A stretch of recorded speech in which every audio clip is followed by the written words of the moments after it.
Good evening, everyone. Thanks for joining us tonight for our Caltech Astronomy Stargazing Lecture. I'm Dr. Cameron Hummels. I'm a research scientist here, and I will be your host for our event that we have. So a few brief announcements before we get started, and then the schedule will be, I'll introduce our speaker, who's going to talk all about near-Earth objects and asteroids in our solar system for about 30 minutes. We'll take a brief question and answer session with you for 5 or so minutes, and then there will be a brief intermission. Now, during the intermission, following the intermission, you can either stick around in here. We'll have a Q&A panel consisting of our speaker, myself, and 2 other members of the department who work on different areas of astronomy and astrophysics to answer whatever questions you may have, either related to the content of the presentation or about something that you read in the news or some topic that you might be interested in the field of space science, astronomy, physics, and so forth. At the same time that Q&A panel is going on, you're free to wander outside. We've got signs that'll direct you to the north fields, the athletic fields that are just behind us here. And we have 3 telescopes set up out there. They're being set up right now, and you'll be able to look through those telescopes. Tonight, the primary objects we'll be looking at are, of course, the moon, which, despite its omnipresence in the sky, is really a beautiful thing to look through a telescope. We'll also have Saturn. Saturn is back in view in the evenings this fall, so it's a great thing to look at through a telescope. One of the best. It was the first thing I looked at through a telescope, and I got hooked. And we'll also have another telescope. I'm not sure exactly what it's going to be looking at. It might be looking at the Ring Nebula, which is this kind of rainbow Cheerio object in space that you can see, or the Hercules Globular Cluster, possibly, or the Cigar Galaxy, some sort of deep space object that isn't local in our solar system. So we'll have that going on, and both the stargazing as well as the Q&A panel in here will go on until about 9:45. And feel free to go back and forth between the two. If you go outside and there's too much of a line, you can come in and listen to ask a question during the Q&A panel, or just listen, or vice versa, go outside after you've asked your question in here. And that'll be the end of the night. In other announcements, we have these public lectures, these stargazing lectures that happen once a month in this auditorium, always on Friday nights and always at 8:00 p.m. Our next one will be, I don't remember the exact date. I believe it's the Friday directly before Thanksgiving. I think I'm not lying. I don't know. I'll put it on our website and I'll announce it on social media in the next week or so. Oh, no, I am lying. It's not that late. It's November 5th or 6th, and I don't yet know who's going to be speaking. So anyway, it'll be at the beginning of November. In addition to these events, we have kind of a sister series of public education events in astronomy called Astronomy on Tap. These take place at a beer garden in Old Town, Pasadena called the Doghouse Beer Garden. It's a popular outdoor space. Despite it being a bar, it is actually all ages, so children and families are welcome to come, and there's no concerns. Just don't have children drinking alcohol, but it's open to everyone. And that's a little bit less formal than these events. There are 2 15-minute presentations, again, given at a public level like the talk will be today, by scientists, both scientists here at Caltech or from the NASA Jet Propulsion Laboratory down the road, or the Carnegie Observatories, or the Planetary Society, or various different other institutions in Los Angeles and Pasadena. So there will be these 2 presentations that are given there, and there will be an intermission period where we have telescopes set up there. We have astronomy-themed pub trivia that you can participate in with some cool prizes, and there's oftentimes live music as well from a local rock outfit, Jason Achilles and Forrest Mitchell. And those events happen on Monday nights. And our next one of those will be at the end of this month, the Monday just preceding Halloween. So I think it's Monday, the 27th of October. And the 2 speakers at that in October, in just a few weeks, will be talking all about exoplanets. These are planets around other stars other than our own sun.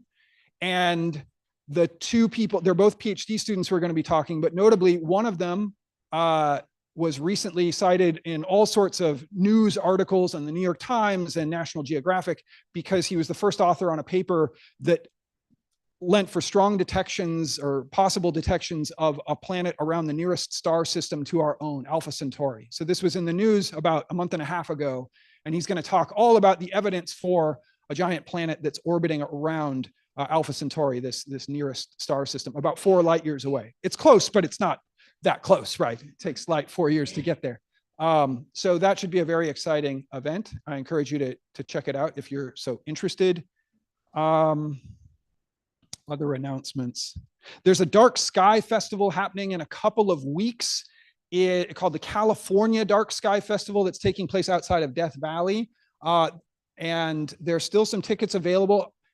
It is we'll have a group there, and I'm actually going to be giving some presentations there on black holes and the formation of the solar system and more. So if you're interested, look up California Dark Sky. That's not being run by us, but we're just participating in it. So if you're interested, look up California Dark Sky Festival.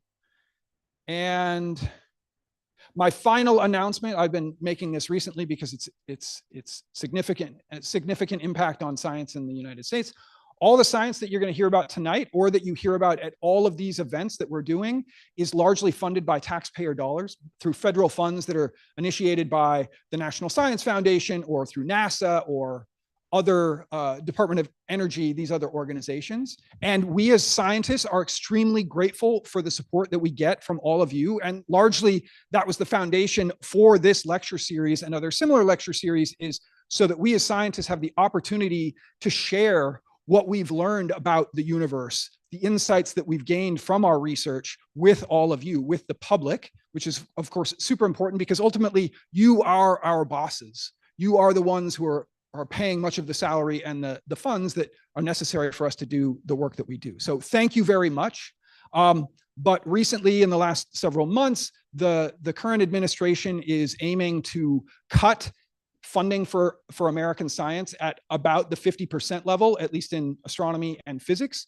And this would be the largest cut to national funding of science in the history of the United States. And it would really be devastating towards science in the US. And people like myself and my colleagues, many of us, will be out of a job and will leave and go to countries that are supporting science, like Japan and Europe and China.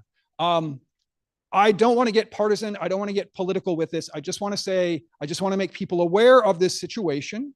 And the current budget, which now has caused the shutdown of government, if the budget as is proposed by the current administration passes as is, it would lead to this huge cut. So if you feel strongly about federal taxpayer support of science, I encourage you to reach out to your representatives, your senators, your representatives, and express your opinion. Yeah, that's all I have to say about that. So,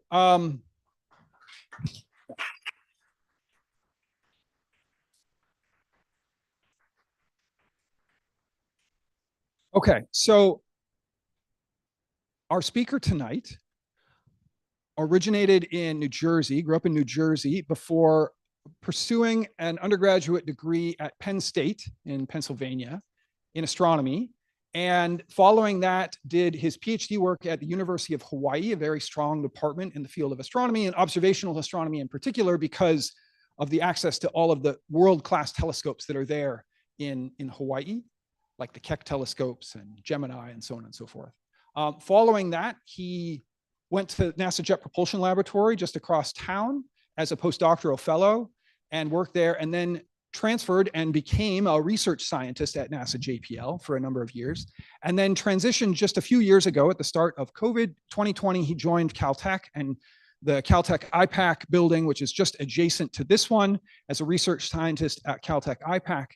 He's a world expert in the field of studying asteroids, and in particular asteroids that are reasonably close to the Earth in our portion of the solar system, and has been heavily involved in 2 major missions to study these near Earth objects. NEO-WISE, which was a huge boon in this field of research, which recently retired. And he's very heavily involved in NEO-SURVEYOR, which is kind of the next generation instrument that has yet to launch. And he's going to talk some about these objects and what we can learn about the solar system and what potential hazards they may have for us here. So please welcome Dr. Joe Masiero. Thank you.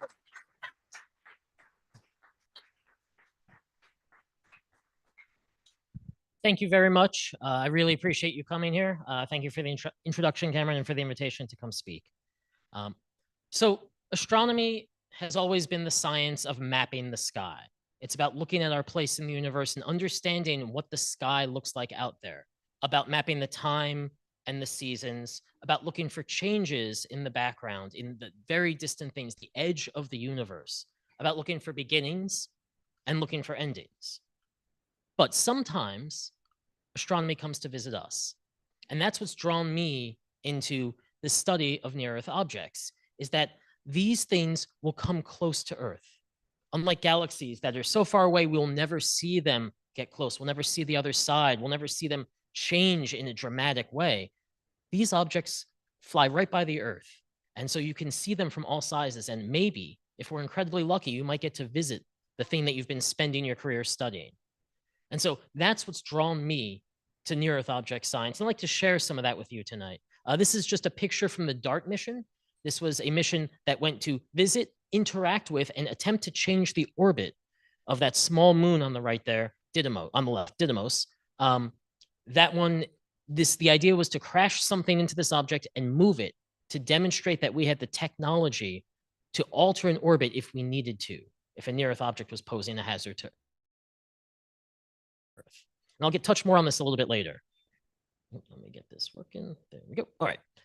So what are asteroids and comets?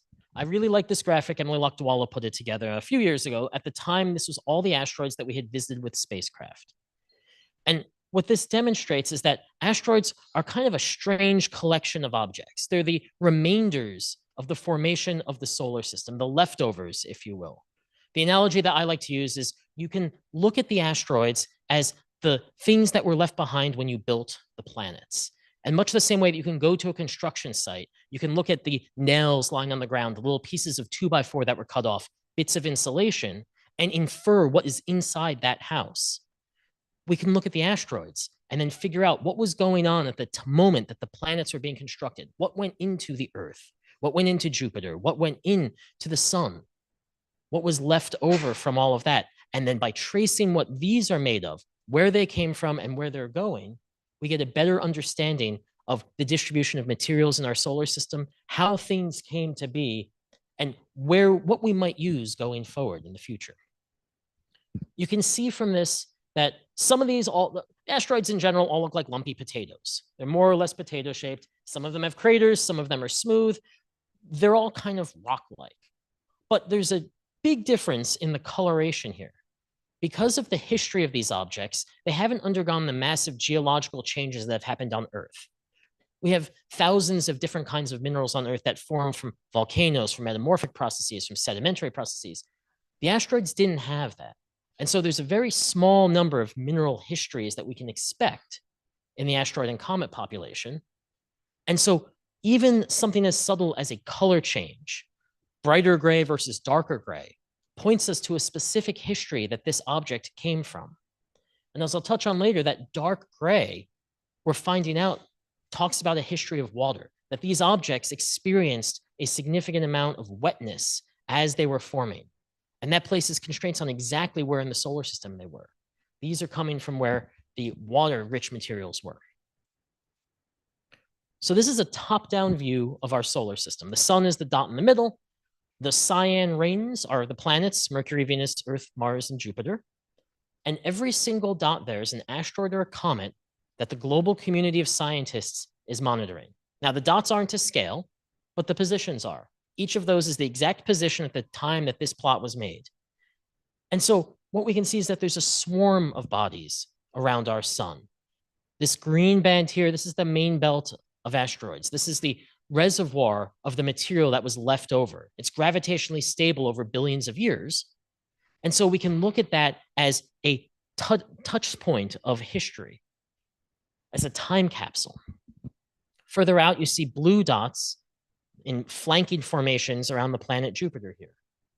Those blue dots are the Trojan asteroids. These are material that was being dragged in from the Kuiper belt in the outer solar system as Jupiter was gathering its gas atmosphere, and were suddenly frozen in place as Jupiter's gravity dominated the gravity well of our solar system and locked these into libration orbits that they've never escaped. The Lucy mission is currently on its way to fly by 7 of these objects, to take pictures of them, to figure out what is their composition, what are they made of, and what do they tell us about the formation that happened in the outermost reaches of our solar system. Now, that material has been dragged in and been spending 4.5 billion years at 5 astronomical distances from the sun, 5 times the Earth-Sun distance. And so it's been warmer than things like Pluto and Arrokoth that New Horizons visited. But the materials are the same, just the temperature history is different. And so we can learn about the dusty materials that made up these bodies from these flybys. Now, of course, this is not what the solar system originally looked like when we started science. In 1800, this is what our solar system looked like. This is what we knew about. This, as well as the planet Saturn. This is what was visible to the naked eye to astronomers for thousands of years until William and Caroline Herschel, astronomers, sibling astronomers in England, looked up to the sky with their telescope and found a moving object. They found something that hadn't been found in thousands of years, a new planet.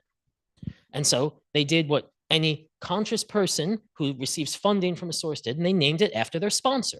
They called it King George's Planet.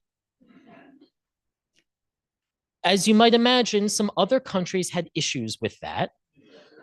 And so the astronomers got together and we decided upon a name that would have no problems for the rest of time, and we named it Uranus. So we've discovered a new planet, and that probes the question, what else is out there? What else is missing? What don't we have in our catalog? Searches went for things beyond and found Neptune. But astronomers also were looking at what's in that gap between Mars and Jupiter. For various numerological reasons that were entirely wrong, there was an assumption that there was a missing planet in there. And so we went looking for it. And after a few years, we found it. And we said, great, we've solved this problem. But the search continued and more planets were found. And then, okay, there's 5 planets in this region. That's fine. But then more planets were found and more until a belt of bodies was established in this region. And those planets were demoted to asteroids. This is a similar story to what happened to Pluto. It's just Pluto spent longer as a planet and had a better PR campaign. But you'll notice that over time, the number of objects increases periodically as we develop new technologies, as new surveys are conducted. But it's not until the 1990s that there's a sudden ramp up in our discovery rate. And suddenly, we're finding thousands and tens of thousands and hundreds of thousands of asteroids that previously were entirely unknown. And there's a few reasons for that. One of them was the discovery of the Chicxulub crater off the coast of Mexico, a giant impact crater dated to be 65 million years old that is matched perfectly where we saw a layer of iridium from space dust around the planet. We also had new technologies being developed. We had CCDs appearing. We had a comet impacting Jupiter. Shoemaker-Levy 9 hit Jupiter and demonstrated that impacts do happen even today. And the most important thing that happened was the movie Armageddon was released. And that's not really a joke. This was a chance for the public to appreciate it, because the public isn't necessarily reading geological articles about discoveries of subterranean craters or studying brand new detector technology that for 30 years won't make it into your cell phones. But they are watching movies with Liv Tyler and that have Aerosmith songs in them and have Bruce Willis in them. So that brought it up into the public field of view. And we saw that people cared about asteroids. At the same time, there's also a movie called Deep Impact. It was not received as well, both because it didn't have the good music and it was more technically correct, which seems to be a reason that Hollywood movies don't do well, but I digress. And so it was the search for near-Earth objects that caused us to improve our studies, that caused us to know more about the solar system. And so what was it about the near-Earth objects that we learned? What did we get out of all of this study? Well, some of the things we got are missions to these objects. Near-Earth objects, from their name, you might guess, come near the Earth. And that means they're easier to get to with spacecraft. You don't have to wait as long. You don't have to use as much fuel. If you happen to pick the right time when it's flying by, you can get there and get back. You can take pictures, you can take samples and bring them home. And these 3 asteroids we have samples of on Earth. Itokawa on the bottom from the Hayabusa mission that JAXA put together. On the left, Bennu from OSIRIS-REx, and on the right, Ryugu from Hayabusa 2. These are all to scale at the right sizes. So each of these Bennu is around 1 kilometer across, about half a mile. Itokawa is a few hundred meters across, about a football stadium in size.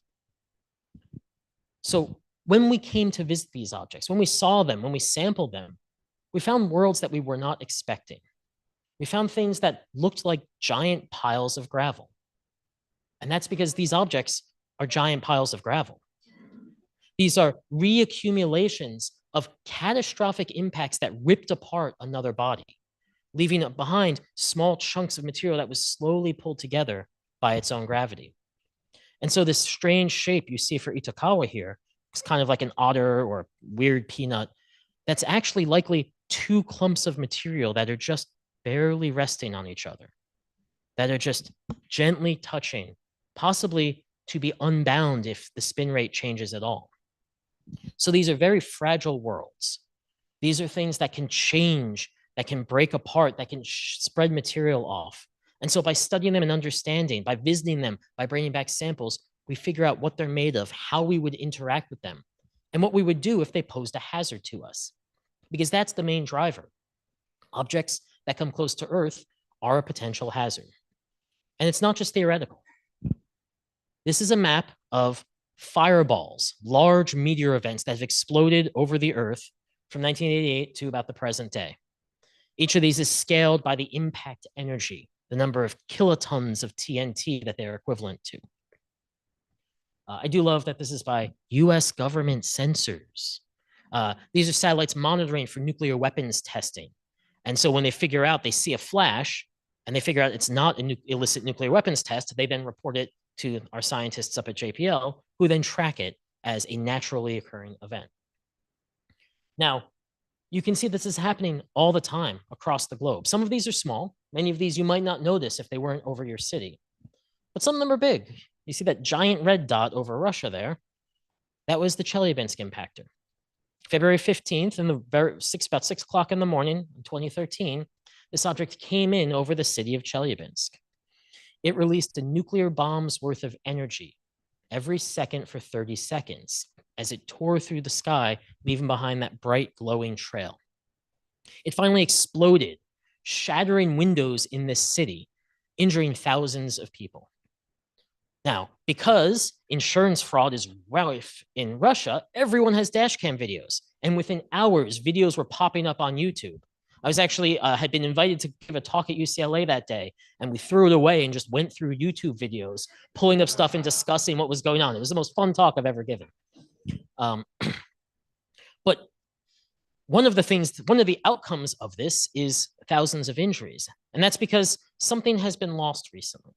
Some of the older members of the audience might remember in school having to practice duck and cover for when the nuclear bombs fell, you'd hide under your desk and that would protect you from the bomb. That wasn't protecting you from the bomb, that was protecting you from the blast wave, because light travels faster than sound. Now, those trainings we don't have in school anymore, probably for the better, but what it means is that when people saw giant flashing lights in the skies, they did what anyone naturally does, and you ran to a window to take a video of it. Or you ran outside your door under your big plate glass windows to take photos. And 2.5 minutes later, when the blast wave hit, windows shattered, doors collapsed, buildings collapsed. So, PSA, if you see flashing lights in the sky, you go under the desk, not to the window. When this exploded, it had just snowed in Chelyabinsk a couple days ago, and so there was a nice fresh powder. And so people went outside and they found little finger-sized holes in the snow. At the bottom of each of those fingers was a rock, just like this one, a small piece of meteorite that exploded and dropped material all over. And so you can still buy pieces of Chelyabinsk from meteorite dealers. It's pretty cool. And if you want to see it after, come up and say hi, and I'll show you the meteorite, the piece of Chelyabinsk here. Now, of course, not everything just breaks windows. Sometimes it breaks ecosystems. This is my obligatory dinosaur killer slide. This is how we get our funding from the public. But it's true. A giant object, 6 to 10 kilometers across, crashed into the Earth just off the coast of the Yucatan Peninsula. It filled this atmosphere with dust. It set fire to forests around the world. There was 3 years of ash in the sky. Plants died, dinosaurs died. Most of the species on Earth perished under this. Tidal waves ripped up from the Yucatan all the way up to where North Dakota is today. There's fossil records of saltwater fish and freshwater fish embedded in a mud flat together with glass beads caught in their gills as they were as it was raining down from the sky. So it was a very bad Tuesday overall.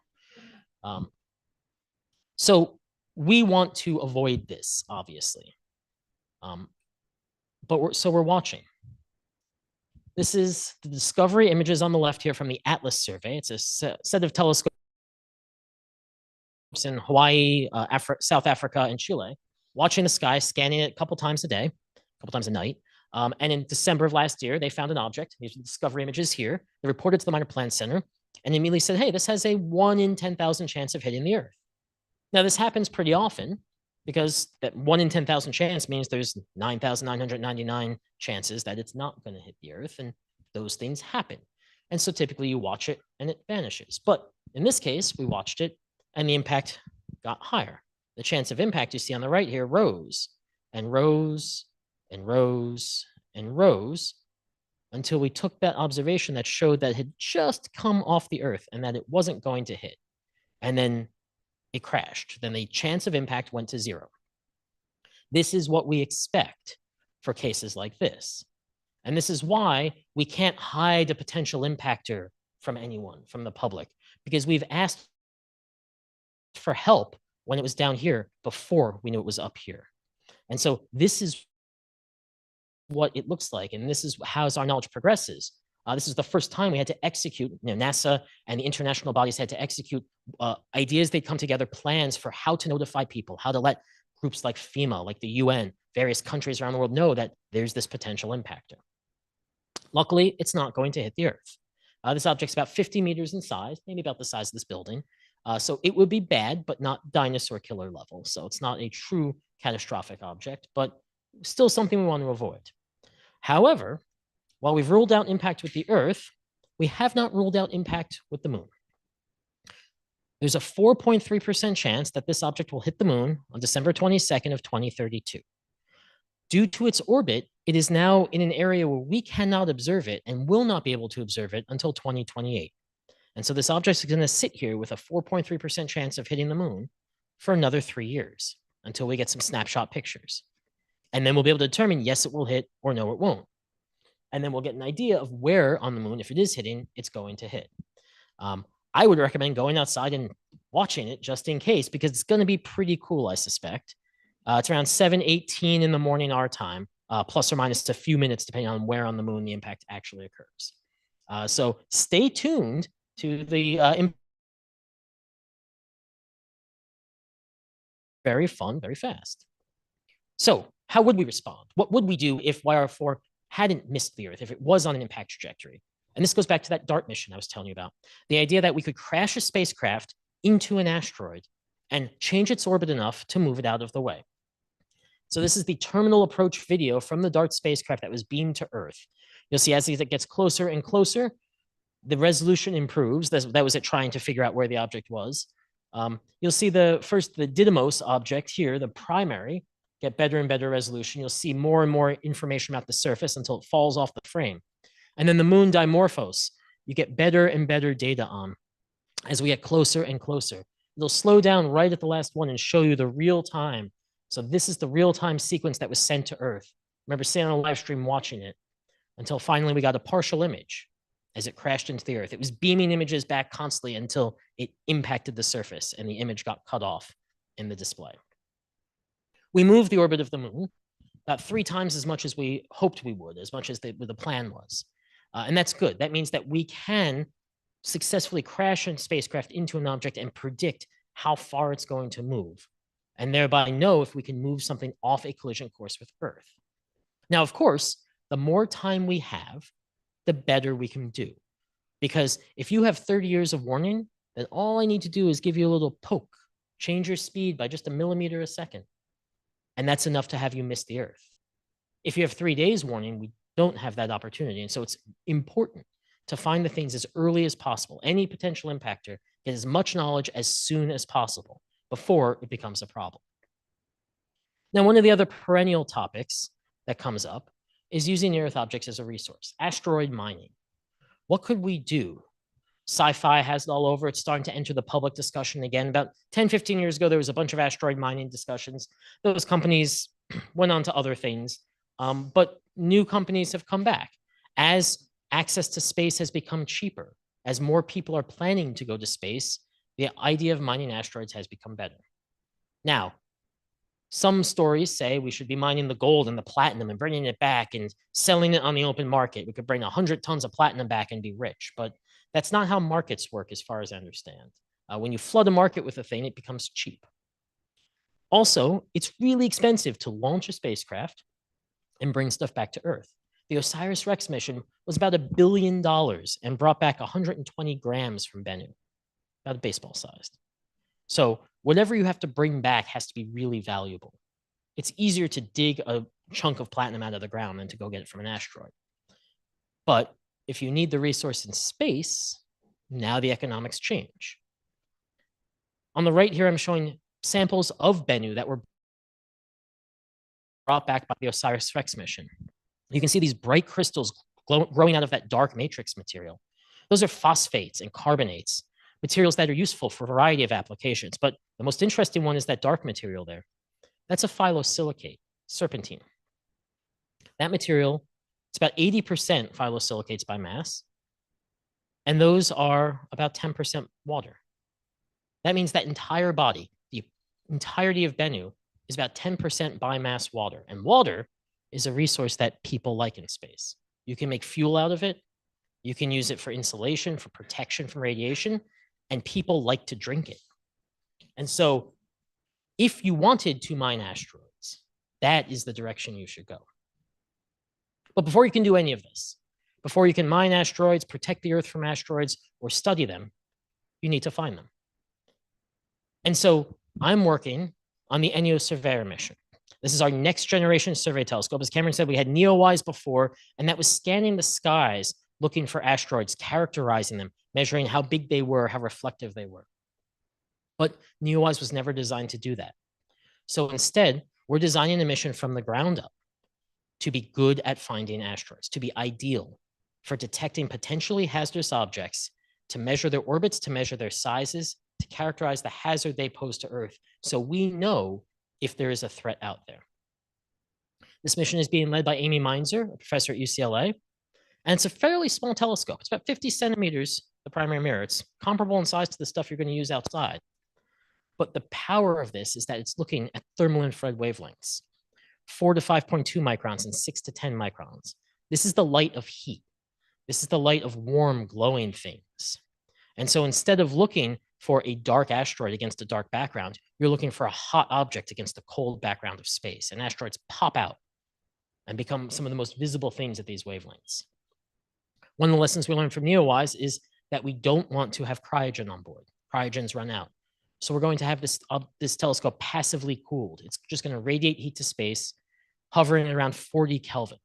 To do that, we need to go to the Earth-Sun balance point to stay away from the heat of the Earth, but be close enough that we can send the data back, send all of our images back to look for objects just at the edge of detectability. Our goal over the 5-year survey is to find around 300,000 near-Earth objects and around 8 million main belt objects. It's about a factor of 8 more than each of those populations. It will expand on NEOWISE while providing us a comprehensive census of the objects near the Earth.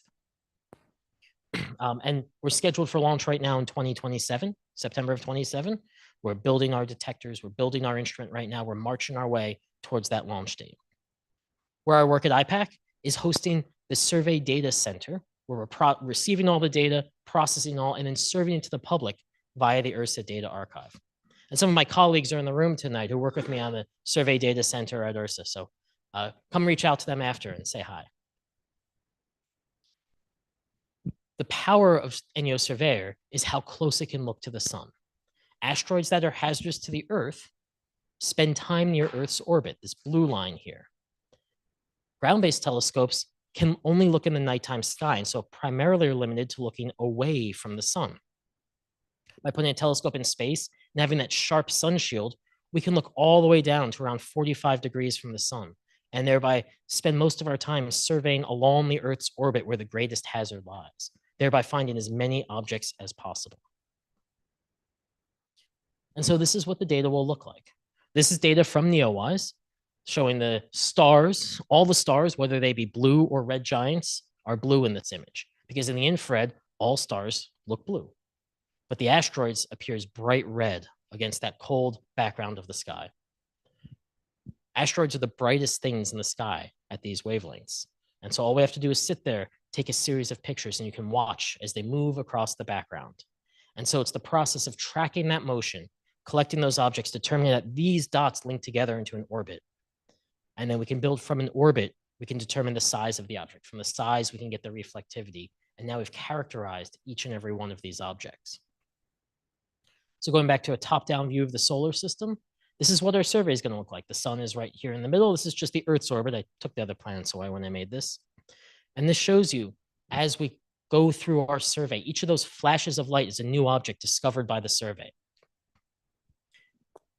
You can watch as objects move around. The reason we need to survey so long is because we're on a racetrack with these asteroids. They're going around the sun at the same time we are at nearly the same speed. And so we have to wait for the orbits to match up, for them to get close to us, to discover them.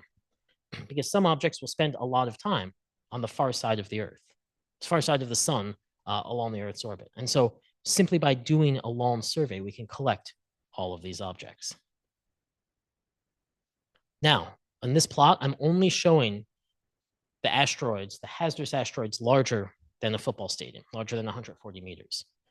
We'll detect about 10 times as many near-Earth objects smaller than that, and about 100 times as many objects in the main belt. So this is truly a comprehensive and powerful survey. And it's not just sketches and cartoons. This is the actual hardware being put together. So this was in a test campaign we did not too long ago. You can see this is just the telescope housing here. This black, this is a paint specifically designed to be some of the blackest material humanity can create. So it radiates the heat incredibly well, dumping that heat into space. Telescope, the light comes in this way, bounces off our primary, secondary, and tertiary mirrors, going to our instrument, our detectors that are hovering right here. And that big thing there is the thermal radiator to help keep our detectors cool so that we can stay passively cooled, running at only 40 degrees above absolute zero. These pictures were actually taken in Johnson Space Center at Chamber A. This is where they tested the Apollo landers. It is far too big for our relatively small telescope. However, it was free and they asked us if we wanted to use it. So we figured, why not? You can see this is the back side, the shiny side of the telescope here. That's because on the side facing space, we want it to be as efficient as possible at getting rid of heat. Whereas this side, which has its back to the sun shield, we want it to reject any heat that happens to leak through from our sun shield. And so this is designed to be mirror reflective at all wavelengths to push that heat away. So with help from our ground-based telescopes like Rubin telescopes, Legacy Survey of Space and Time, the Atlas surveys, Pan-STARRS, Catalina, ZTF that takes place down at Palomar Mountain. With all of these ground-based telescopes providing us support data, NEO Surveyor is going to perform the most detailed survey and census of asteroids and comets ever. After it launches in 2027, it will allow us to find over 90% of the potentially hazardous asteroids, settling the question of whether or not something is going to pose a hazard to the Earth. The power of infrared light is that it allows us to measure the heat and thus the size of the objects we're looking for immediately. So we get the physical properties from the discovery observations. If we have that support from ground-based telescopes, we get reflectivity as well, and that traces composition and origins and water.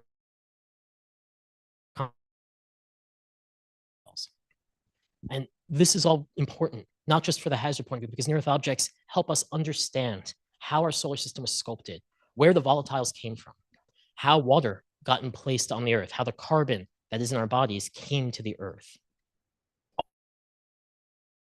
All of this we think was brought by this material swirling around in the very early days of the solar system. So in closing, I'll just leave you with a poem from Whitman. Like this one, I'll give you a minute to read it, but it reminds me that for everything I've shown you, all the cool, amazing things, the pictures taken by spacecraft, the inferences we've come up with, there's really nothing more magical than going outside under the stars and just being filled with the wonder of the sky above you. So I encourage you to go out to the telescopes, and I'm happy to take questions. Thank you.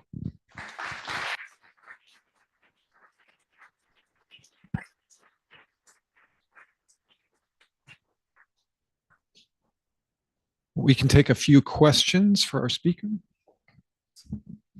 So I've seen in several times that there are certain goals to identify, at least 90% of objects above a certain size and 75% of another. I don't know the precise numbers.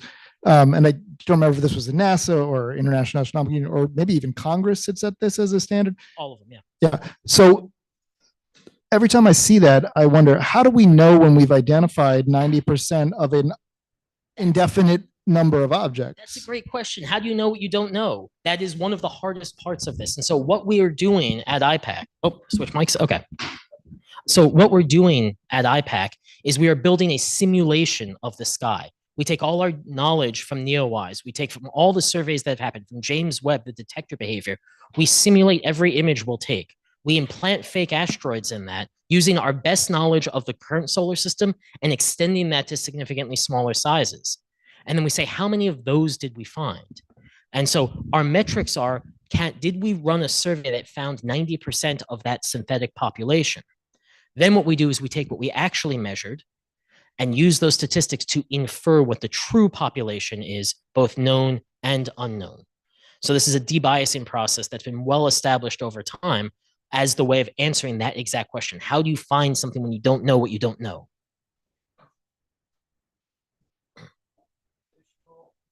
Additional questions? Yeah.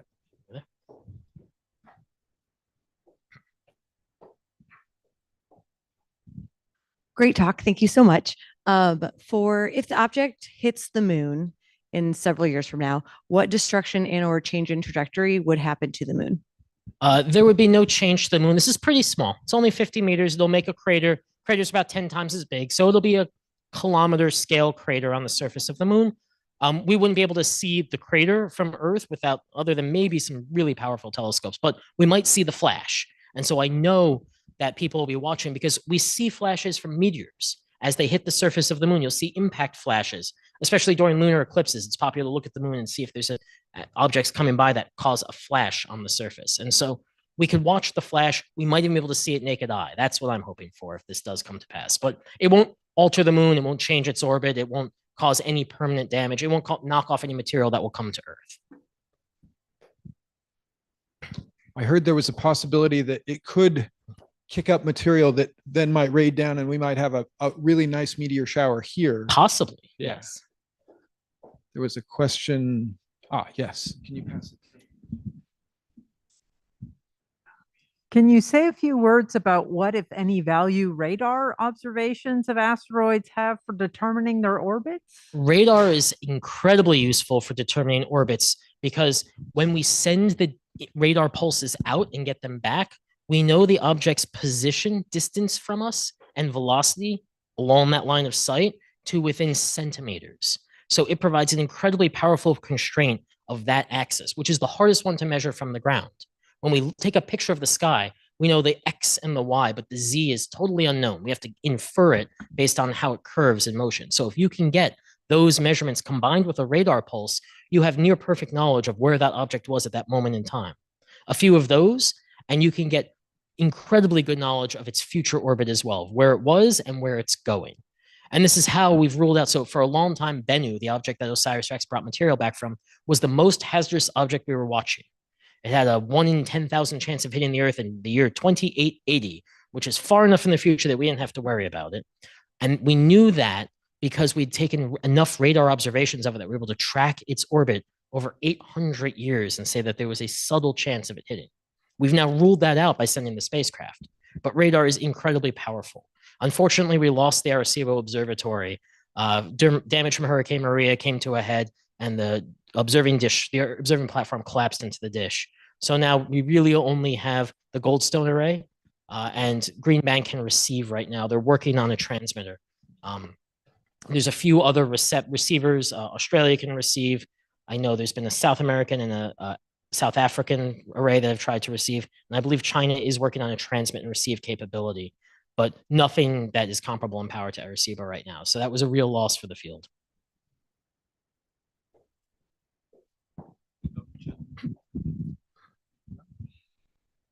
Why are asteroids hot?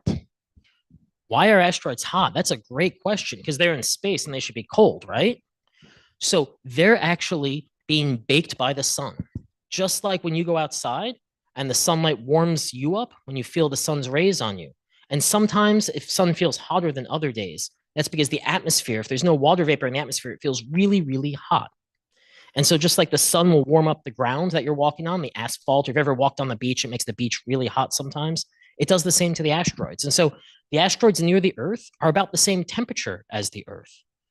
And so they're glowing at around 10 microns. That's about 10 times more, 10, 15 times longer wavelength than your eyes can see. But it's the kind of heat that you can feel. If you ever close your eyes, you can find the sun by holding your hand up. Your skin can sense infrared light. And so same way our telescope can. Yeah, good question. Okay, in interest of time, we're going to call it there. But if people still have questions, we'll start the Q&A panel in about 5 minutes, and the speaker will be able to, as well as the rest of us, will be able to respond.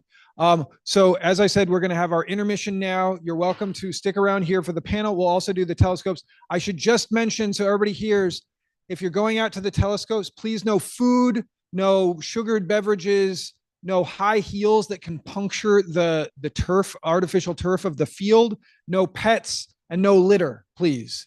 They'll kick us off and never let us come back. So we don't want that. We'll get started with the Q&A panel in here in about 5 minutes, and we'll continue in here. So feel free to come back until 9:45 or so.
All right, thanks for those of you who stuck around for our Q&A panel. Here's our panel. What we'll do is go through and each introduce ourselves with a brief introduction to the kind of science that we work on. We're happy to field questions on any topic that we can, but at least you'll know, based on what we've written here, as well as what we introduce, kind of our specialties and the areas that we know a bit more about. But even if you don't ask one of the questions relevant to one of these, we'll come up with some sort of response, and hopefully it'll be accurate. So I'm Cameron Hummels. I'm a research scientist here, and I work primarily on galaxies as well as simulating galaxies using supercomputers to better understand, we can speed up time in the simulations to move much faster than real time. So in a simulation, we can follow the evolution of a galaxy from the very early universe, many billions of years ago, to present, and run it forward on a much shorter time scale, because it turns out that it takes galaxies a long time to form and change. When you think about the solar system, the Earth takes 1 year to make an orbit. Our solar system is moving around the center of the Milky Way galaxy, and it takes about 225 million years to make one orbit around that. So it's a long time, and we have to speed up the computer simulations to better understand how things are changing.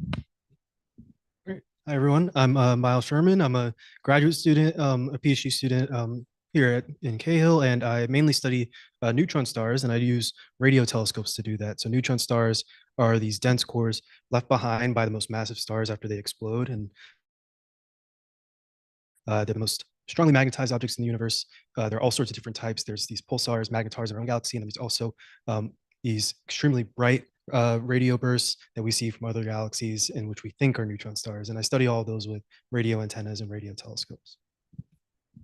Hi, I think you know me. But in addition to what I talked about, one of my other hobby research projects is using that telescope over there, Palomar, to do polarimetric studies of near-Earth objects and main belt asteroids. And so not just looking at the amount of light coming off of it or the color of light, but how that light is oscillating as it hits the surface. The polarization can tell you very specific details about the minerals on the surface that you can't get any other way. And so we're doing some really new and fascinating work with a new instrument that was released just a few years ago on Palomar. So that's that's my hobby project that I do on nights and weekends, I guess. Hi, everyone. My name is Nick Choksey. I'm a postdoctoral fellow here at Caltech. And my specialty, I'm a theoretical astrophysicist. My specialty is in understanding how planets and asteroids form, both in the solar system, and actually the bulk of my work is on planets and asteroids orbiting around other stars. We know about 5,000 planets outside of our own solar system now. So I try and understand how they form. Okay, so now we open it to all of you and your various questions. I know you have a number of questions in the front row that you've written up. Should we get started with one of your questions first? You want to do it? Here, just read into the microphone. Will the universe keep expanding forever? And how do we know it is getting bigger right now? Some cosmology. Oh, it has to go to me. I was hoping to pass that off to someone else. Great questions. Great questions. So just to make sure everyone is familiar before we get into the answer, and to buy me a chance to think about the appropriate response to this. So the current understanding and the most popular theory for our universe, people often know it as the Big Bang theory. There are multiple pieces of evidence that the universe is expanding outward over time. And one example is when we look at distant galaxies, almost all the distant galaxies are moving away from us, implying not that they're running away, but the space in between us is expanding, so they're moving away. And from any perspective in the universe, all the other galaxies are moving away from you because it's the space that's expanding over time. In terms of your first part of your question, will it happen forever? We don't yet know the answer to that question. Right now, in the last 15, 20 years, there was something discovered called dark energy that implies that the universe not just is expanding, but it's actually accelerating its expansion, which is kind of counterintuitive. Why would it be exploding, but also like moving faster over time? That is an area of of physics that we don't well understand, and a lot of research is going into better understanding the nature of this expansion and what's driving this expansion and what's driving this acceleration of this expansion. But right now, we don't have closure on the parameters to dictate what's going to happen at time equals infinity in the future. It might continue expanding indefinitely. It might continue to accelerate its expansion into infinity. We don't yet know. We don't yet know. And what was the second part of that question? The second part was, oh, how do we know that it's expanding? It's primarily because when we look at distant galaxies, they're all moving away from us. And the ones that are farther away from us are moving faster away from us.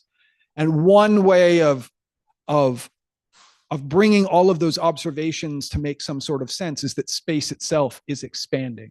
And the example that many people who've come to these before are probably tired of this analogy, but I love this analogy. And that is, think of it this way. If you have a blueberry muffin that you're going to put, you have the dough, you're going to make this blueberry muffin in the oven. That blueberry muffin consists of the dough, and then it has blueberries in that dough, and you put it in the oven. And when you put it in the oven, it starts to rise. The yeast that's present, if anyone's baked any kind of bread, the yeast that's present causes that dough to rise. And if you consider yourself at the perspective of any of those blueberries in that muffin, all the other blueberries are moving away from you. Not because they're running away, but because the space, the dough in between those blueberries and you is expanding, and so it's moving away. But it doesn't matter which blueberry you choose as your own perspective. From any blueberry's perspective, all the other blueberries are moving away. And it's the same thing with galaxies. From the perspective of any place in the universe, all the other galaxies are largely moving away from you. Does that hopefully address your question? You have to go make some blueberry muffins at home to get some more intuition for this. We'll come back to you in a few minutes, but are there other questions? This gentleman here. So this is, I guess, mainly for Nick and Joe. So I know a little bit how we detect exoplanets. How would you detect or characterize exoasteroids? So is it a infrared process? Is it how would you know what the asteroids around another star would be like?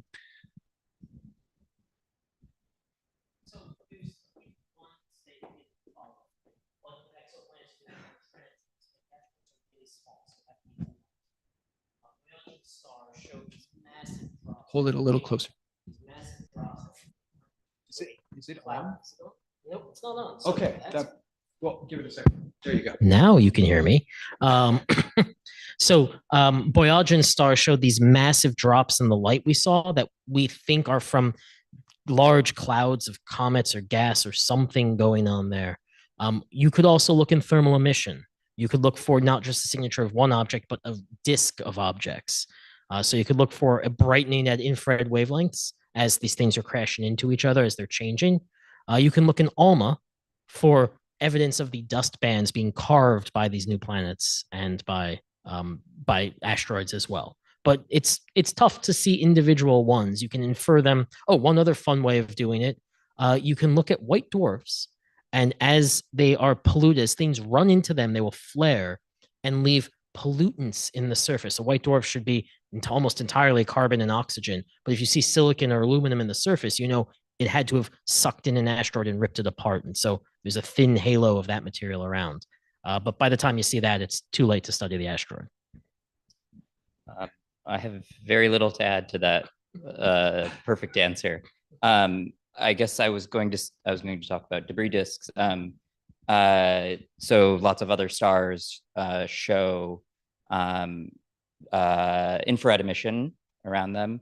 And the going story is that that emission is coming from a whole disk of small dusty particles, small little pebbles, which have been created from asteroids smashing into each other.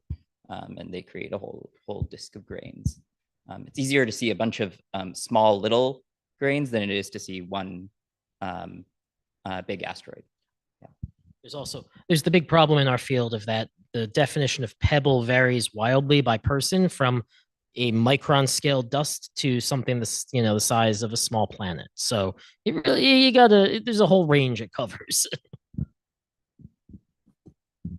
Okay, there's a good question. So we're broadcasting live on YouTube, and there are questions from our online audience as well. And I've promised them to ask some of their questions of our panel. So I figured I'd ask them here. Let's see. One is specifically directed at Joe, I think. Can you explain how the DART mission that you talked impact or mission with an asteroid, how it actually tests planetary defenses? And do you think projects like that make people more aware of the danger of asteroid impacts? I mean, certainly by demonstrating the technology to address it, it brings awareness to the fact that this is something we should worry about. This is the specific thing we were testing is the ability of a spacecraft to autonomously crash into a target and hit and not miss. It's not as easy as it sounds when you don't have ground in the loop, when you have to trust the very old computer on the spacecraft. Because remember, all the computers on any space telescope have to be radiation hardened. So they're many generations behind what you have in your pocket right now on your phone. And so you don't have the processing power, the memory, the hard disk. You can't do the same programming that you do on a normal computer. And so we had to say, can you take a computer from the 90s and run an object that's moving tens of kilometers a second at something and have it actually control it enough to hit in real time on the first try? So that was what we were really testing with DART was, can we actually get a spacecraft and deliver it to the surface on target? Excellent. I've got some questions over here.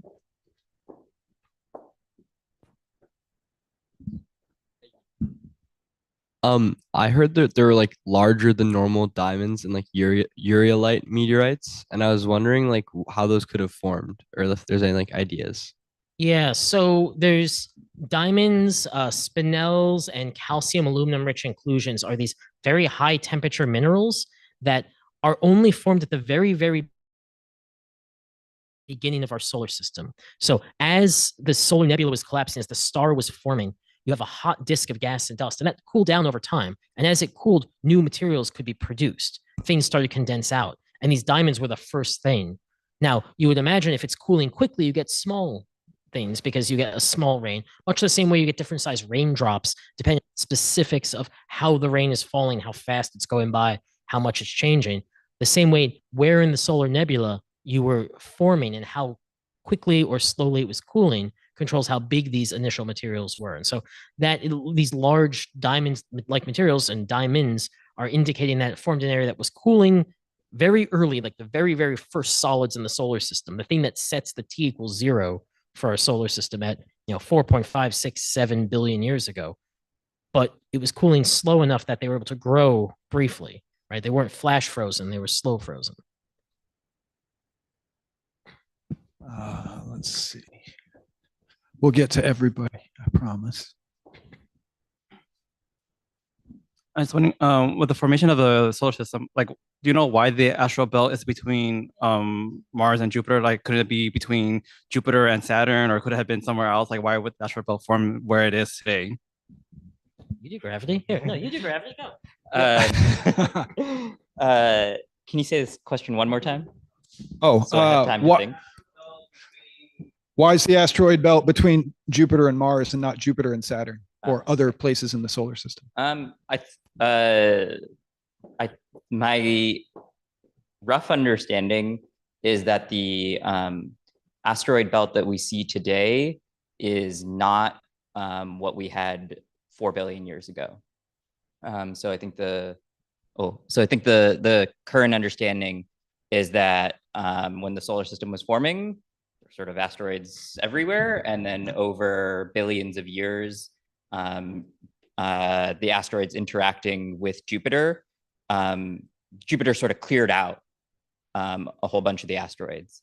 And now the asteroids that you see today are sort of, there's a survivor bias. You see things that are stable and not going to like run into Jupiter. So the current structure of the asteroid belt is set by like where the danger zone is with Jupiter.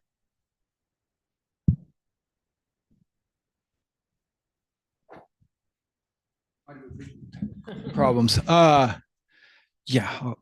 And then we'll field another question from our online audience. Thank you. In the photo of the infrared picture where the asteroids were like orange, red, and the stars were blue, why were the stars blue? Wouldn't they be hotter than asteroids? And blue is hotter than red. The analogy, I mean, yeah, in popular media and in a lot of false color images do this wrong. They make the hot thing redder.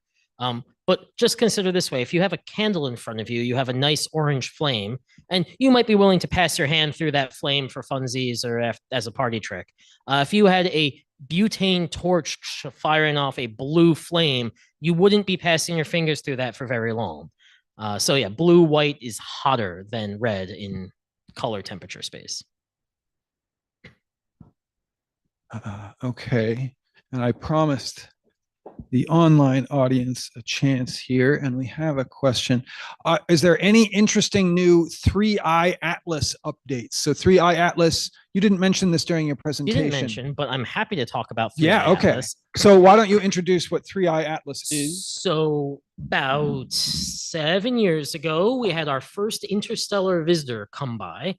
This was 1I Oumuamua that caused a series of problems based on the series of names we gave it, ending with one that had an apostrophe at the beginning that broke a whole bunch of database queries. But since 1I Oumuamua, we've had 2I Borisov, and in 2019, and just this summer, we had 3I Atlas come by. And so this is a really cool object. It's at an incredibly high eccentricity. The reason we know it's not a solar system comet is the eccentricity, the curvature of its orbit indicates that even infinitely far from the sun, it had a significant velocity with respect to the sun. And so it had to have been moving really fast, tens and 20, 30, I think it's like 50 kilometers a second when it was infinitely far from the sun, and then it's been falling into the sun's gravitational well.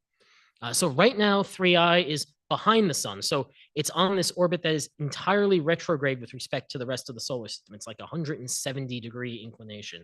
And so it's coming the opposite way of all the planets are going around the sun. And so right now it is behind the sun from our perspective, currently undergoing a close flyby with Mars. This is not intentional unless you believe certain publications from certain colleagues of ours. Other than those, almost everyone implies that this is just a natural occurrence of one of the objects that we long expected was out there. We know when our solar system formed, as Jupiter was growing, for every object it tossed into the solar system, it kicked 10 or 100 out.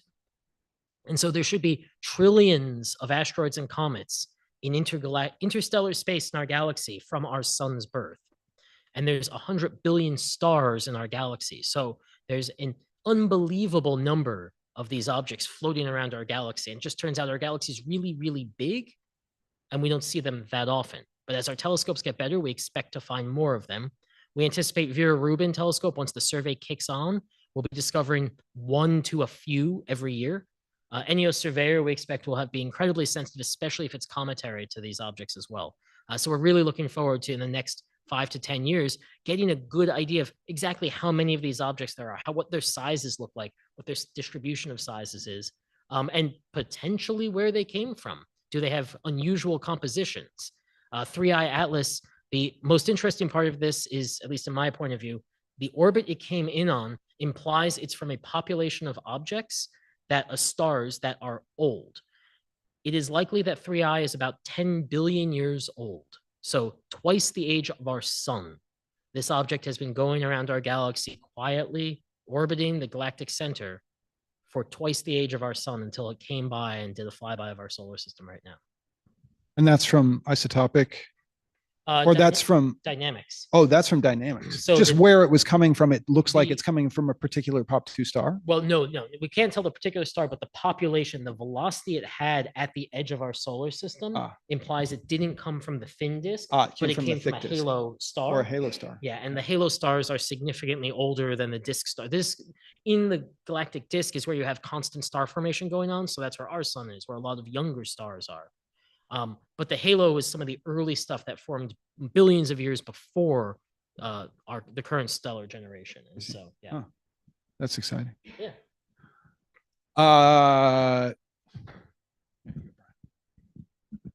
First, I love at least what I heard as Avi Loeb shade, but maybe you were talking about something or someone else. About- And you should have no comment on that, of Never course. said anything.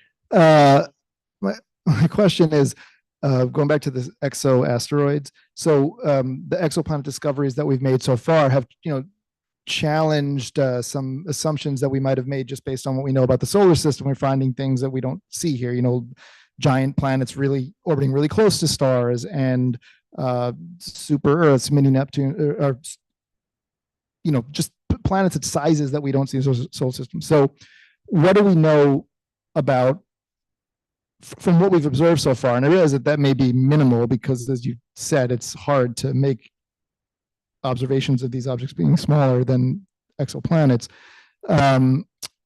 What do we think about, what do we know about whether the asteroid belt in the solar system, whether that is commonplace or is it an outlier? Do we just not know enough to tell? Would it be that a giant planet like Jupiter in a different location would have a similar effect, and that might cause it to be located in a different solar system in a different distance from the star or whatever? I realize there's like a lot of uncertainty because we probably don't know a whole lot specifics about exoasteroids, but I guess the short answer is we don't know a lot. The longer answer is I would expect, if I had to bet, for 20 years from now, when we have all the data, I would bet that plenty of other extrasolar systems have asteroid belts. We see evidence for it, like I said, from not seeing the asteroids themselves, but seeing evidence of violent impacts of the sort of leftovers of asteroidal collisions in other solar systems. So I think they're there. Do you have anything to add?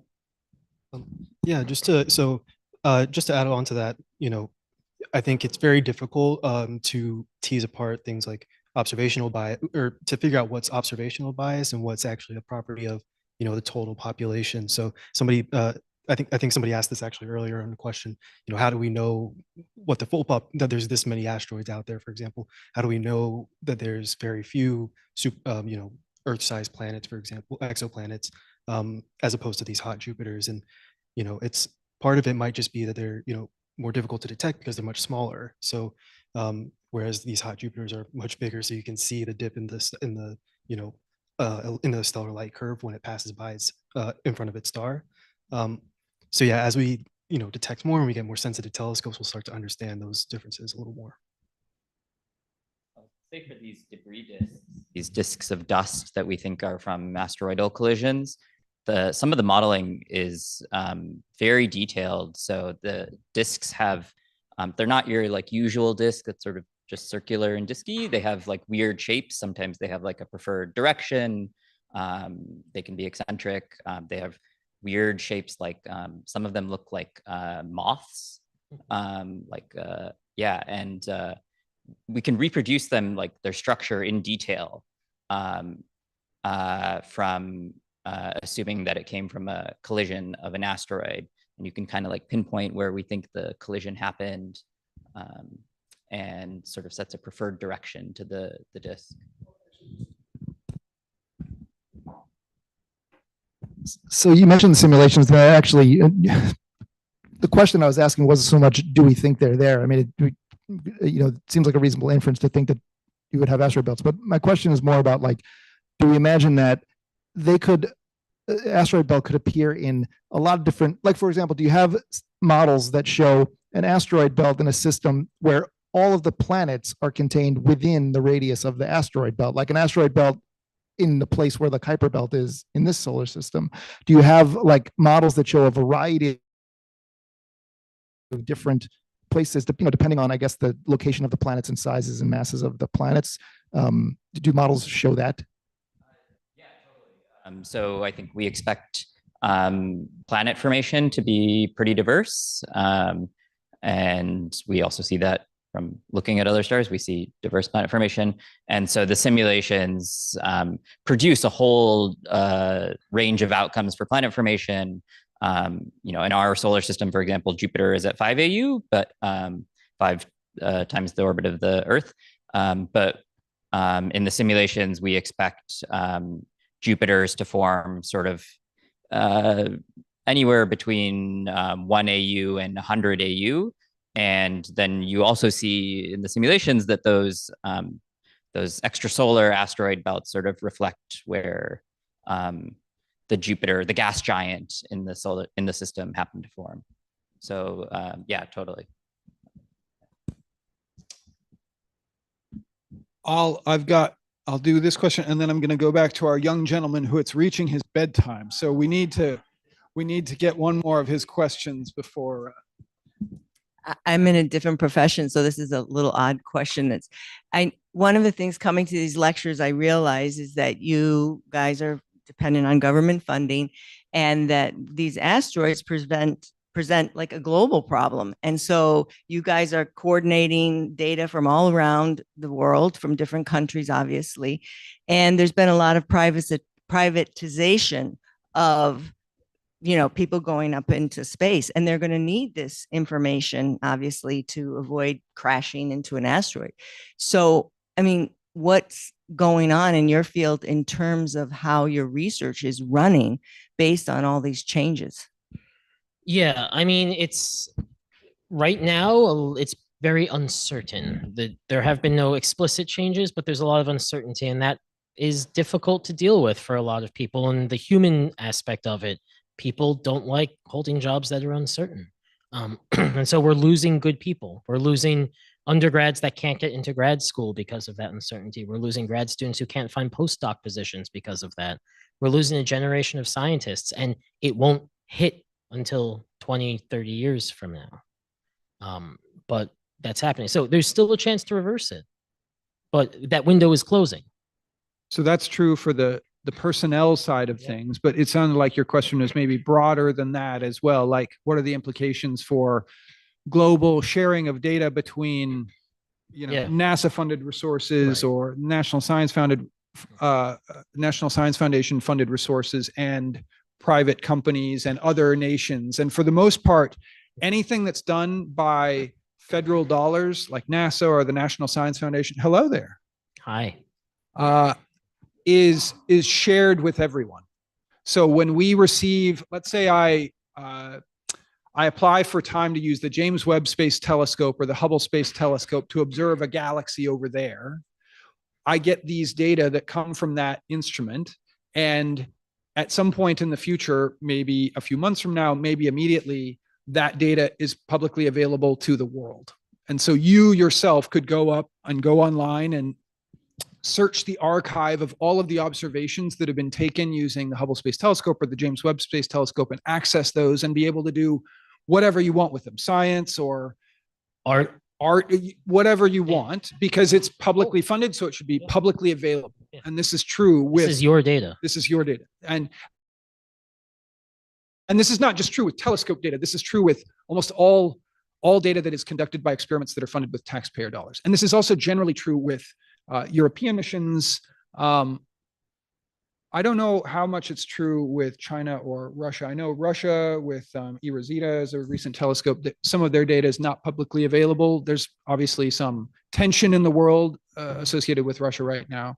But in general, in the West, once the data are taken, they're shared with everyone. Private companies have no obligation to do that, but some of them do. So, and speaking to the international side of things that you were touching on, every 2 years, the planetary defense community gets together, the global community, and we have a meeting, the Planetary Defense Conference, where people from around the world get together and we share information, we share techniques, we share plans. And it's not just the astronomers. It's only about half a day of the astronomy side. And then it's 2.5 days of the politicians, the federal disaster management agencies, the planning, the communications people, the politicians. And so it's a way of understanding what play acting, what you would do. And every conference, we do this play acting where there's a synthetic pretend impactor we come up with and say, how would we deal with this case? there's something coming in and it's going to impact over India or the US or Africa. What are the different pathways of communication you have to get through to get buy-in from each of the stakeholders that need to work together? And we hope to continue those in going forward as these missions develop. Yeah. Our young gentleman has a question again before bedtime. Will the universe ever contract back to nothing like before the Big Bang? How do we know? And how do we know the universe won't end? Everything ends. People, cars, and plants. That's a very good question. Yeah. So we were talking about earlier how we know the universe is expanding. You know, we see that most of the galaxies are moving away from us and the farther ones are moving away faster. So that's, we think, is driven by what we call dark energy, and that's accelerating this expansion. Now, if that dark energy wasn't there, we would be dominated in our universe by matter, so like the stuff you can touch, by radiation, so light and photons, and all that isn't enough to keep driving the expansion. In fact, it's gravitationally bound, so it would be contracting back. So there's other models, right, depending on the composition, that tell you that the universe, instead of expanding, would end up contracting in what we call the big crunch. And so in those models, yeah, it would contract all back at the end of time, but that's not what we observe. That's just more of a theoretical model. So what we observe is that the universe is still expanding and it's accelerating, so it's probably not going to contract back. But that's something that's still, you know, very much under study right now. Because the thing that would cause it to contract back on itself is if it has enough mass where gravity pulls it back together. And we don't think, at least according to the current observations, that there's enough density, there's enough mass to cause it to reverse its expansion and then collapse on itself. But to answer your other question, the broader question that everything has an end, so does the universe have an end? That's a tricky one, right? The universe is everything out there. I'm not going to be around much longer. I mean, I'm not dying. I hope I'm not dying. That took a dark turn. In the cosmological timescales, I'm not going to be here in a million years. The universe will probably be around in a million years. That's a blink of an eye for the universe. I won't be here in a billion years. Again, that's only like 7% the age of the universe. So the universe, we talk about infinities, like at time equals infinity in the future, that there's probably going to be something around. It won't look a lot like what we have right now here on Earth with this classroom or even this planet, but there will probably still be something, but it may look a lot different from what we have. Does that help to answer your question? And hopefully not keep you up at night about about my death and about the death of the universe. Okay, I promised the online audience I would get to one of their questions. And the question is, Cameron, how do simulations allow us to have insight on our universe? How do you know that simulation data is applicable to the real world? This is a great question because it's basically like, how do we know what you're doing matters at all? And I'm not saying it matters, but it's not very useful if we run simulations that are not an accurate representation of the universe. Then it's just like a video game. Then you're just running a little simulation that doesn't actually, it's like a fantastical world. So what we do, thank you guys for coming. What we do, oh, and I should also mention that the telescopes, if you haven't had an opportunity to look through them and you want to, they're going to be running for another 10 minutes or so. So I encourage you to go outside and check out the telescopes if you wanted to before tonight was over.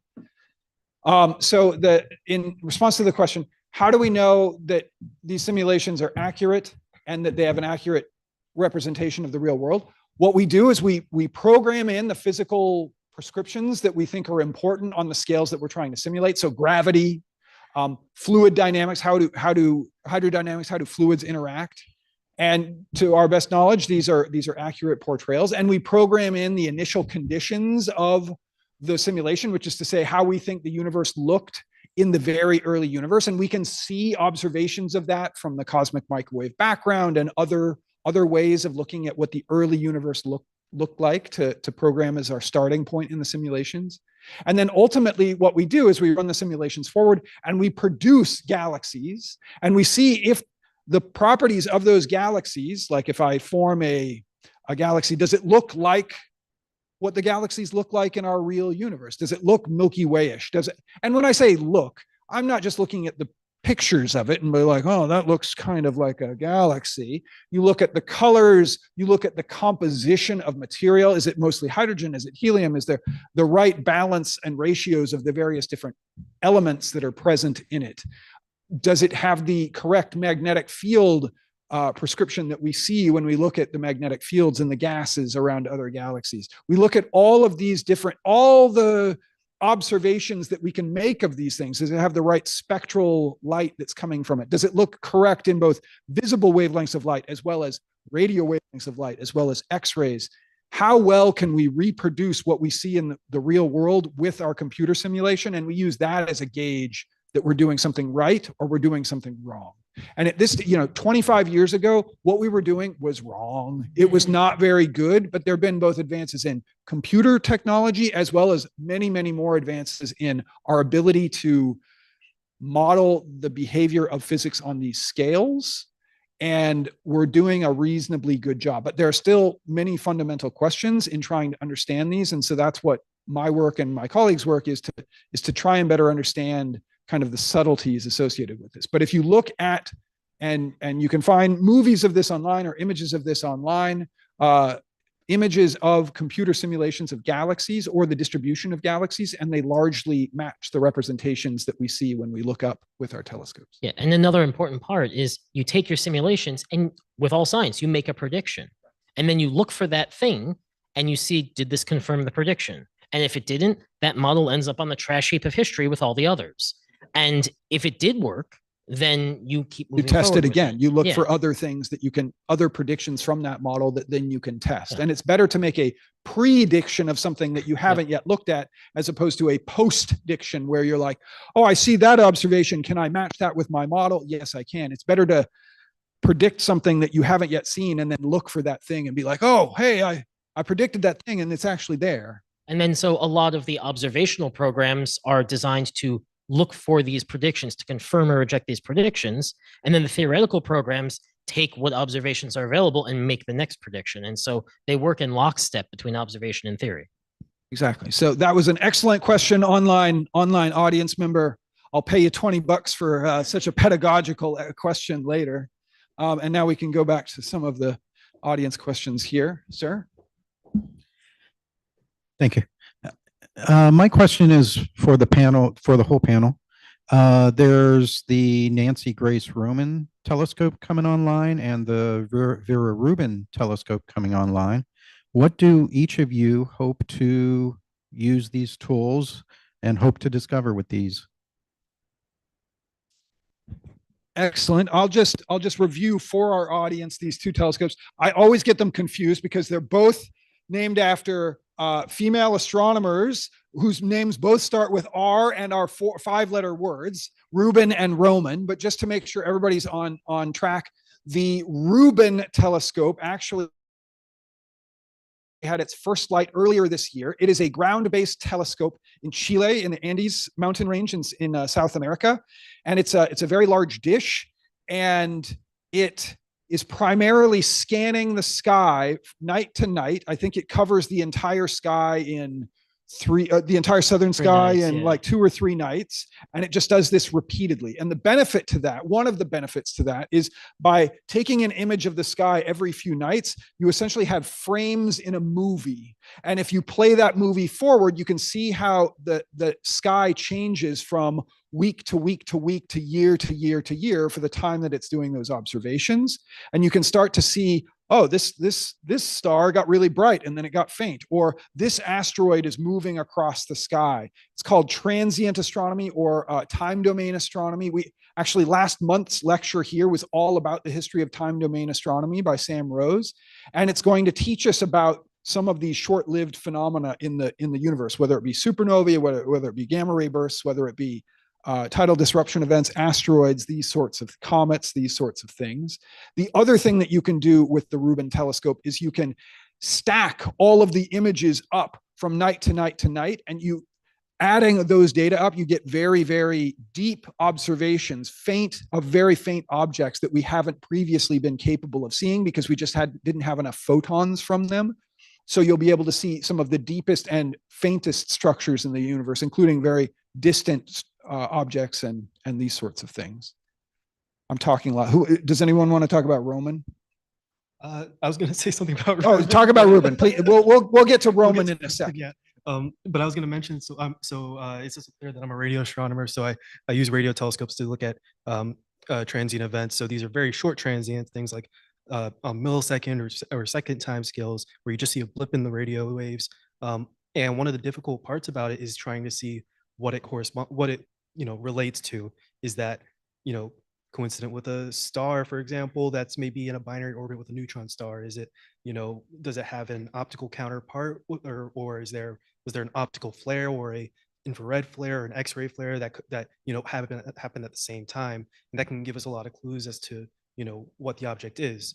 But that's really difficult right now because most of our optical and infrared data is from either ground-based telescopes like Palomar Observatory or Keck, where you have to put in a proposal and you might get a couple of nights to do follow up maybe a couple of weeks apart and see if there was anything that changed on the order of like a couple of weeks or a couple of months. But you can't really get much shorter timescales with that unless you're using something like the Zwicky Transient Facility. That's very it's always searching for optical transients, but on a not as large a patch of sky as Rubin will. So Rubin will make this a lot easier because it's basically every night looking for these really fast optical transients. And so if we detect something in the radio, we can then go to Rubin data and say, okay, did you see anything that happened right there last night? And we'll have this huge database where we can cross-match and look for, try to understand what we saw. So yeah, that's probably how I'll end up using a lot of the data. But for my work, Rubin is going to be really important. It is comparably sensitive to NEO Surveyor and taking place at about the same time. But what's important is Rubin can get the opposition region of the sky, the part away from the sun that Surveyor can't see. And so in conjunction, these two telescopes are able to track near-Earth objects and main belt objects over many months, over 9-month periods as they're going around the vast majority of the sky available. And so we'll get much better orbits by combining these two data sets. In addition, getting the colors at optical light from Rubin will help us get a handle on the taxonomy and what the objects are made of. For Roman's really interesting because it's going to be, it will produce Hubble scale images in terms of the precision of the image and how fine the detail you can see, but over a significantly larger swath of sky. And so for the asteroid work, there's the potential to use it for following up stuff like YR4, where you have an object that might have an uncertainty region on the sky, but if you can get even a handful of Roman images of it, you'll be able to get a much better orbital constraint on it. And so that's what we're looking forward to with Roman. I haven't thought about Rubin for my work, but I am excited for Roman because it's going to detect a whole bunch of very small planets, smaller planets around other stars, much smaller than we've been able to detect so far using this technique called gravitational microlensing. So basically the little planet in general relativity, anything which has mass can bend the trajectory of light.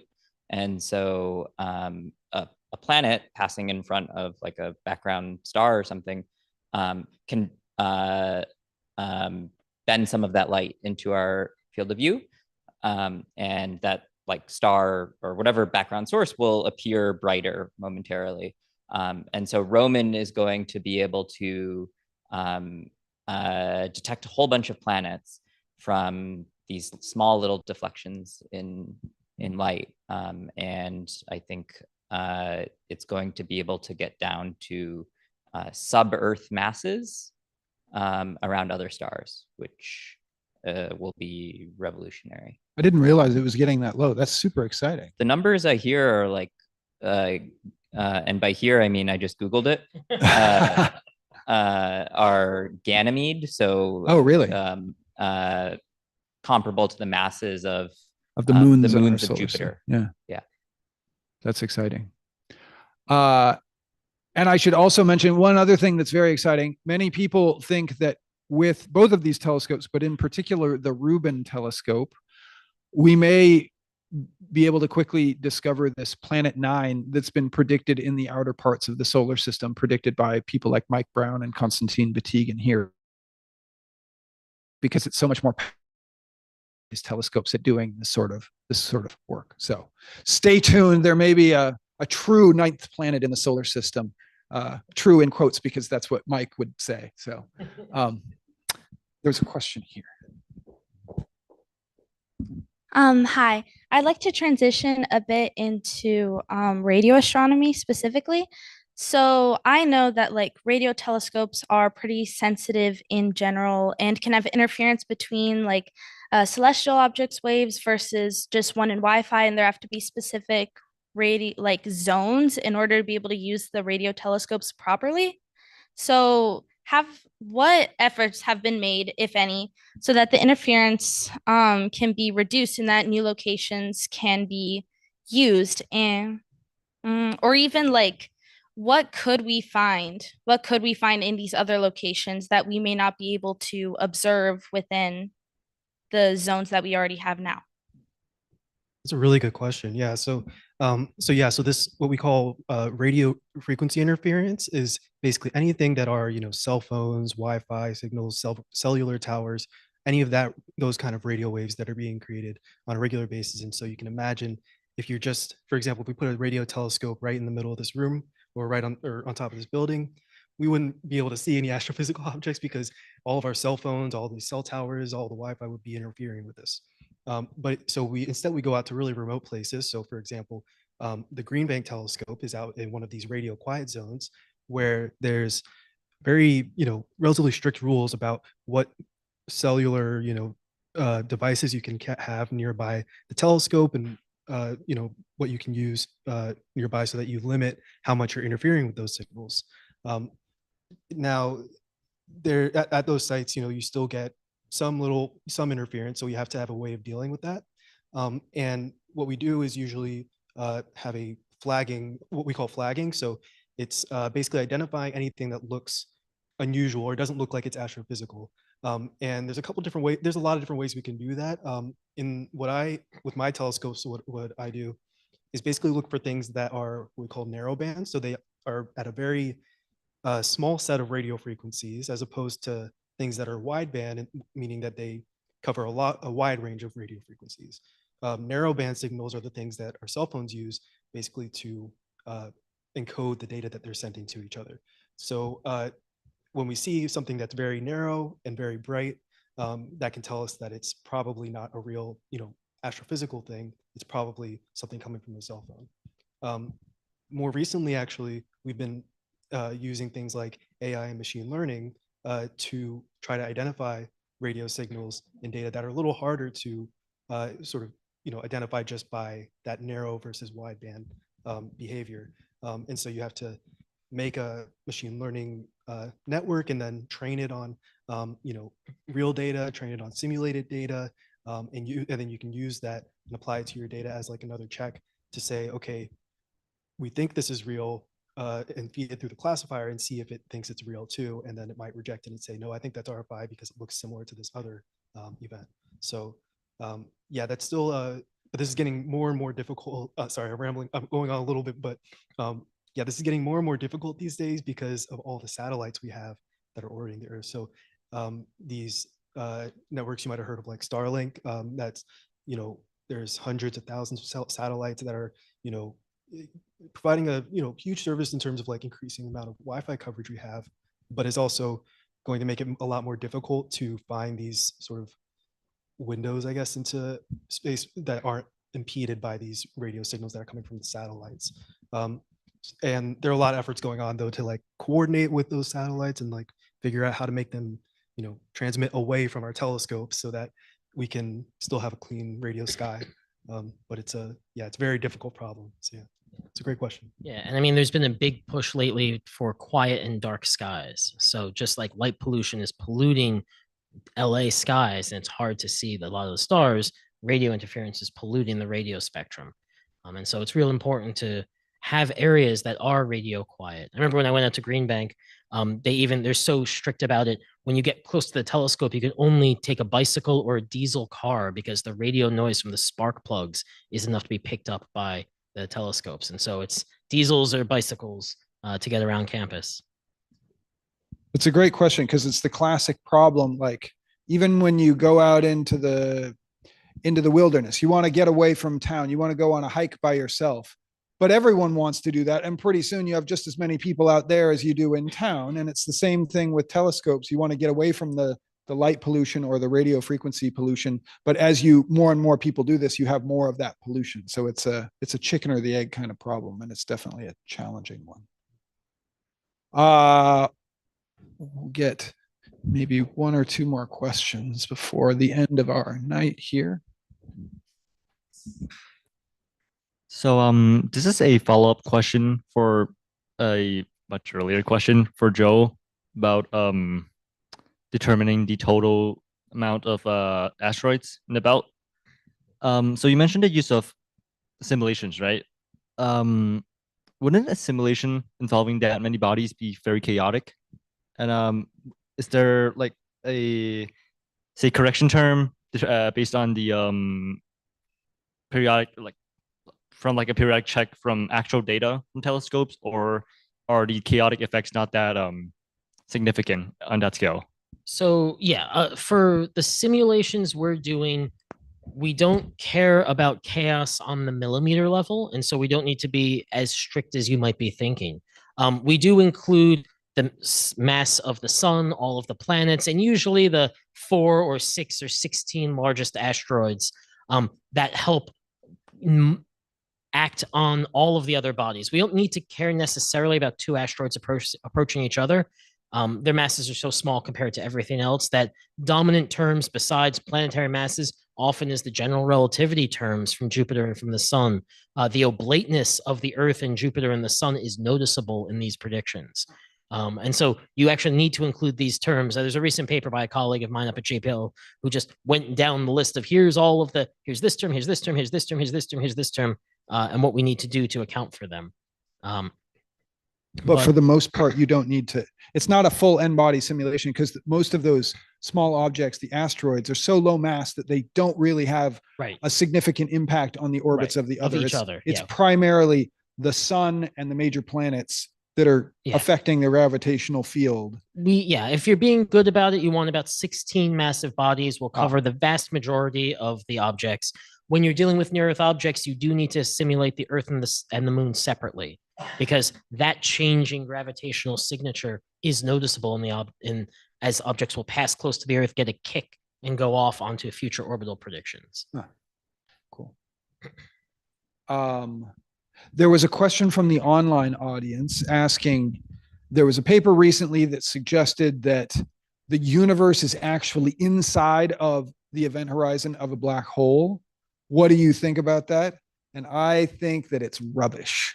I don't know. You guys can feel free to disagree with me. I think anything that would be inside of the event horizon of a black hole, the whole defining quality of a black hole is once you're so close to it, the escape velocity, the speed that you need to achieve to get away from that system and get gravitationally unbound from that system is greater than the speed of light. And so there's so much gravitational potential in that region that it pulls everything down onto an infinitesimal point in space, at least according to the models. We can't go in there and confirm that that's the case, but that's what the models call for.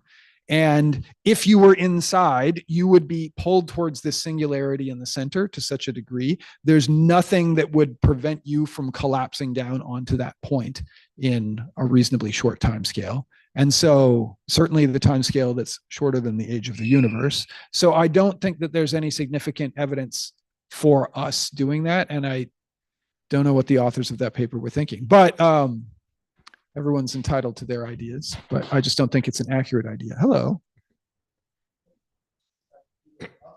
It's possible the universe could be inside of a blueberry muffin. I agree with that. Do we have any other questions? Yes. Oh, do you have a question? Or Oh, you have a follow-up question. Well, here.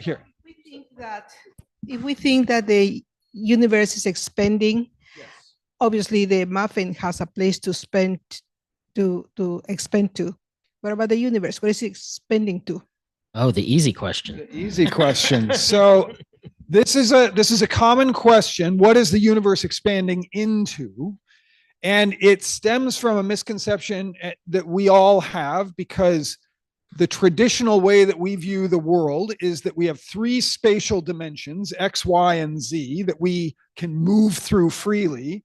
And then we have a time dimension that we passively move forward through. I can't change the rate at which I experience time. But one of the conclusions of general relativity that Einstein posed 100 years or so ago was that space and time are intrinsically connected, and how you move through space determines how you experience time, determines how time moves forward, as well as the distribution of matter and mass within that four-dimensional space-time affects the passage, how you can move through that according to spatial coordinates as well as your time coordinates. And as an example of this, when you get close to a very massive object, let's say Miles is in fact not a person, but Miles is the mass of the sun, or the mass of a very massive star, or a massive black hole. As I get closer and closer to Miles, time passes more slowly for me because of this connection between the three dimensions of space and the one dimension of time. Whereas when I get farther away from this massive object, sorry, Miles, he had a big dinner. As I get farther from this massive object, time moves more quickly. And that is one way to say that it doesn't make a huge amount of sense to talk about the region around a particular region of space-time. As a further example that I use to this, we can only observe a region of our own universe. And that is because it's called the observable universe. And that is because the universe has only been around for a finite period of time, roughly 14 billion years. And although the numbers are slightly different, effectively what that means is we can see about 14 billion light years away from us. It's actually larger than that because of the expansion of the universe, but we can effectively only see 14 billion light years because let's say there was light emitted from at the birth of the universe from 14 billion light years away. It's been traveling for that last 14 billion years, and it just reaches here right now. But for something that's another light year farther, there hasn't been sufficient time for that signal to travel that distance to us in the time. But in one more year, that will expand, that observable universe will expand. So over time, the observable universe becomes bigger and bigger because it allows signals to travel to us from greater distances over the finite age of the universe. But what that means is we don't know what's beyond that edge, so to speak. It's an edge from our perspective. The universe could very well be infinite in its extent.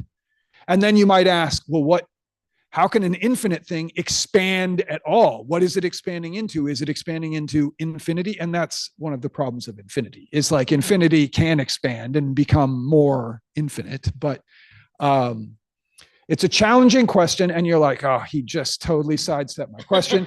But that is the nature of these sorts of things, that there's not an easy intuitive response because of the connection between space and time as a linked space-time, but also because we don't know what's beyond the observable universe. And it's important, the whole like space-time thing is really like mind-boggling. You're like, that sounds like that might work in theory, but our GPS satellites require us to understand this. GPS wouldn't work if this was not what was happening and we had not measured it. So the fact that you trust the directions Google gives you implies that you trust the general relativity that works. That's met when we talked about theories. You take a theory and you make a prediction from the theory and you test that prediction. It has met all the predictions that it is just a theory, but it's a theory that's been tested hundreds and thousands of times, and it has agreed with observations have agreed with that. You're going to be our final question for the night because we're running out of time here. Will, for everybody anywhere, will quantum computers be able to answer that young man's question? the big About the future of the universe? about the future of the universe, what's outside the universe, because we're in the universe, we won't be able to tell. Will quantum computing be able to translate whatever it can come up with? Who wants to talk about quantum computers? I'm happy to do it, but I've been yapping a whole lot tonight. So you want to do it, Miles? You brought AI, so I can give it a shot. I mean, so I only have a little bit of knowledge of quantum computers, of course. And so if I'm understanding your question right, you're asking if quantum computers will help us answer some of these unknown questions that we're still trying to, like, about the expansion of the universe and about, these sort of very difficult to simulate problems. Is that what your question?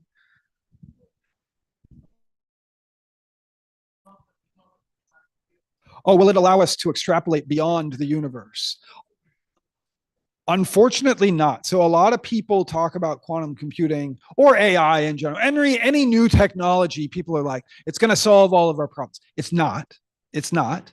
Quantum computers allow us to solve certain types of problems more effectively than conventional computers do. But it's not like at home in 50 years, you're going to have a little quantum computing chip that's tacked on to your central processing unit and lets you do all sorts of, just speeds everything up generally. It can work on certain problems, and on those particular problems, it works quite well. But this is a physical limitation for us to not know what's going on, like inside of the event horizon of the black hole or beyond the edge of the observable This speaks universe. to your previous point, right? That we can make predictions right now about what's going on beyond the edge of the universe. We can never prove or disprove them, and so our predictions are effectively worthless. If you can't test it, then it's not a real prediction. The quantum computing won't help with that particular type of problem. Yeah. Darn it. Yeah, I know. But there are some things that it's really good at, just not that. Yeah, just to clarify what single point on like what quantum computing is, it's so the main difference that it is to like a regular computer is that it uses what we call qubits to encode data. So it's, whereas usually we can store something as like a 1 or a 0, this can use, quantum properties, so things like spin, to encode basically in a single bit 4 values, I think is the way that it goes. Is it 3 values? Okay, 3 values. So we can store data more efficiently and then process it more efficiently. And so it's kind of like a speed up in that sense, but it's right. And it's still going to, depend on the programming that you do with it. And it's, by my understanding, I think it's still a little ways from like actually like using it in like a huge, large scale like operation. So I'll try and get a quantum physicist or a quantum computer expert to give one of these talks in the future, even though it's not super astronomy related. But and actually there's a string theorist who's the new division chair, so I'm going to try and get a string theory talk. Speaking of other things that make predictions that we can't yeah. Okay, so that brings us to the end of our night. Thank you guys. Please thank our speaker and our panelists. As I mentioned, the next one of these will be at the beginning of November in roughly 1 month's time, and I don't yet know what it'll be about. And then at the end of this month, there will be an Astronomy on Tap all about the search and discovery of exoplanets in the nearest stellar systems to our own. So hopefully you'll be able to join for that, and have a great weekend. See you guys next time.